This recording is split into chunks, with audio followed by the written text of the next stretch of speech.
हरियाणा के चुनावी दंगल में हो गई कांग्रेस, चारों खाने चित। आपके बाद बीजेपी ने दिखाया नींद उड़ाने वाला सीन। राहुल सोच भी नहीं सके, फिर गया कांग्रेस के अरमानों पर पानी। फोगाट की बढ़ गई मुश्किलें, जो कोई नहीं कर सका उसे मोदी शाह की जोड़ी ने कर दिखाया। चल दिया ऐसा ब्रह्मास्त्र, फूल गए कांग्रेसी नेताओं के हाथ पांव। कन्हैया मित्तल देखते रह गए, बीजेपी निकल गई कांग्रेस से भी 2 कदम आगे। हरियाणा में कांग्रेस के हाथ से फिसल गया झाड़ू, सारे अरमानों पर चल गया नेताओं के चाबुक के। एक दाव ने मचाई ऐसी खलबली, 11 सीटों पर फंस गई कांग्रेस। टेंशन में आए राहुल प्रियंका।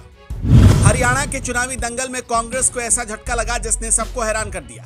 पहले आपने कांग्रेस की टेंशन बढ़ाई तो बीजेपी ने ऐसा ब्रह्मास्त्र चला जिसने राहुल गांधी से लेकर दिल्ली में बैठे नेताओं की कुर्सी हिलाकर रख दी। इतना ही नहीं, उधर राहुल गांधी ने सनातन धर्म पर बयान दिया तो इधर हरियाणा में कांग्रेस का हाल करने की बीजेपी ने ठानी है, जिसके बारे में आप जानकर हैरान हो जाएंगे। यहां तक कि कन्हैया मित्तल के मंसूबों पर भी बीजेपी ने पानी फेर दिया, जिसके बारे में आपको आगे बताते हैं। लेकिन उससे पहले आपको बता दें कि आपके एक दाव ने कांग्रेस को बहुत बड़ा नुकसान करा दिया। जिन 11 सीटों पर कांग्रेस जीत के अरमान सजाए बैठी थी, वहां वोटों के बिखराव को लेकर राहुल गांधी की टेंशन बढ़ गई। खुद अब हुड्डा के भी पसीने छूट गए। दरअसल पिछले कुछ दिनों से गठबंधन को लेकर आप और कांग्रेस में बात चल रही थी। दोनों के बीच 3 मीटिंग हो चुकी थी। इंडिया गठबंधन के तहत आप कांग्रेस से 10 सीटें मांग रही थी, जबकि कांग्रेस ने आपको साफ साफ कह दिया था कि 4 से 5 ले लो। कांग्रेस की तरफ से आपको 4+1 का फॉर्मूला यानी कि 5 सीट का ऑफर दिया गया।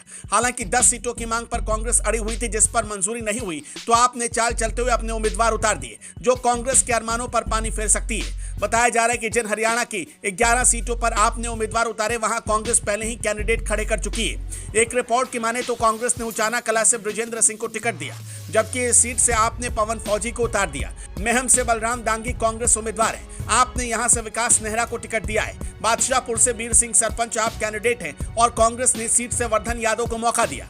नारायणगढ़ से गुरपाल सिंह आपके टिकट पर चुनावी मैदान में उतरेंगे, जबकि कांग्रेस ने शैली चौधरी पर दाव खेला है। समालखा से बिट्टू पहलवान आपकी तरफ से चुनाव लड़ रहे हैं, जबकि कांग्रेस यहां से धर्म सिंह को छोड़कर अपना उम्मीदवार घोषित कर चुकी है। डाबवली से कुलदीप गदराना को आपने कैंडिडेट बनाया। इस सीट से कांग्रेस ने अमित शाह को दोबारा मौका दिया है। हालांकि इस बीच योगी फिर से हरियाणा की विधानसभा में बीजेपी का प्रचार करते हुए दिखेंगे, जो कांग्रेस की मुश्किलें बढ़ा सकता है। खबरों की माने तो प्रधानमंत्री नरेंद्र मोदी की रैली का भी प्लान कर लिया गया। 13 सितंबर को पीएम मोदी हरियाणा के कुरुक्षेत्र में रैली करेंगे, जहां हजारों की संख्या में लोग पहुंच सकते हैं। ऐसा बताया जा रहा है कि पीएम मोदी हरियाणा में 3 बड़ी रैलियां करेंगे, जिसमें कुरुक्षेत्र, हिसार, फरीदाबाद शामिल है। इन तीनों लोकसभा क्षेत्रों से राज्य की 90 विधानसभा सीटों को कवर करने का बीजेपी ने प्लान तैयार किया है।